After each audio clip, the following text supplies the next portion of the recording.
Mwenyezi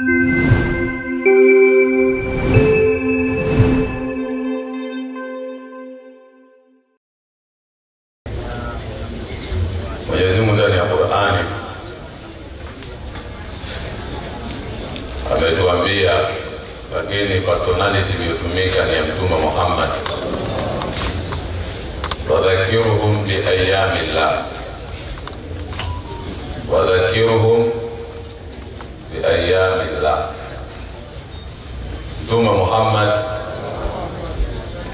wakumbushe watu kuhusiana na masiku ya Allah subhanahu wa ta'ala. Masiku ya Allah subhanahu wa ta'ala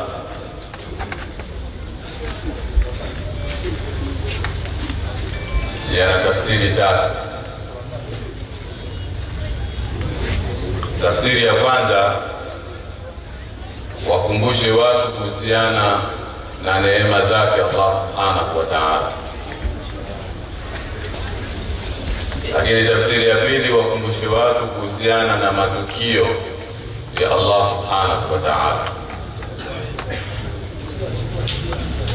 Ndani ya mwezi huu ambao tunamaliza, yametokea matukio kadhaa ndani ya Uislamu. Tunawajibu sisi viongozi wa kidini kuyazungumza.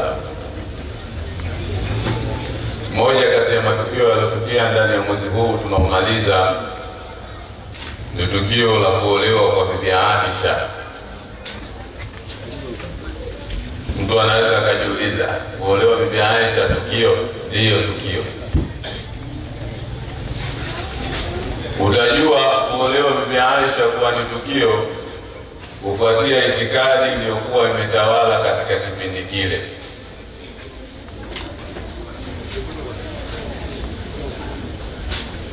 Kipindi alichokuwa ameolewa Bibi Aisha ni kipindi ambacho Waarabu walikuwa wanaogopa kuoa. Walikuwa wanaogopa. Kulikuwa kuna itikadi imetawala kwamba mtu akioa ndani ya mwezi aliolewa Bibi Aisha, kuna possibility kubwa akanyimwa unyumba na mkewe. Na wapo wanaume wengi wananyanyasika katika hilo. Hivi sasa mtu kavaa kanzu yake nzuri lakini ana majanga yake. Wengine na kizibao kabisa. Rudia. Koje. Kwa wala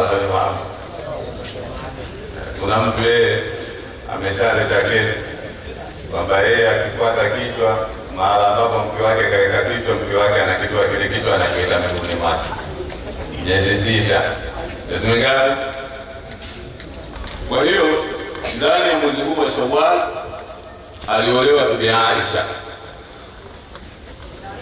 Na moja kati ya maneno aliyosema Bibi Aisha, alisema tazawwajani Rasulullah sallallahu alayhi wasallam fi Shawwal wa bana bi fi Shawwal wa ayu nisa'i Rasulillah sallallahu alayhi wasallam kana ahdha indahu minni. Amenioa Mtume ndani ya mwezi wa Shawwal na ameniingilia ndani ya mwezi wa Shawwal. Hivyo najiona hakuna katika wake wa Mtume ambaye ana bahati kuliko mimi, kwa sababu kaolewa ndani ya mwezi wa nini? Shawwal.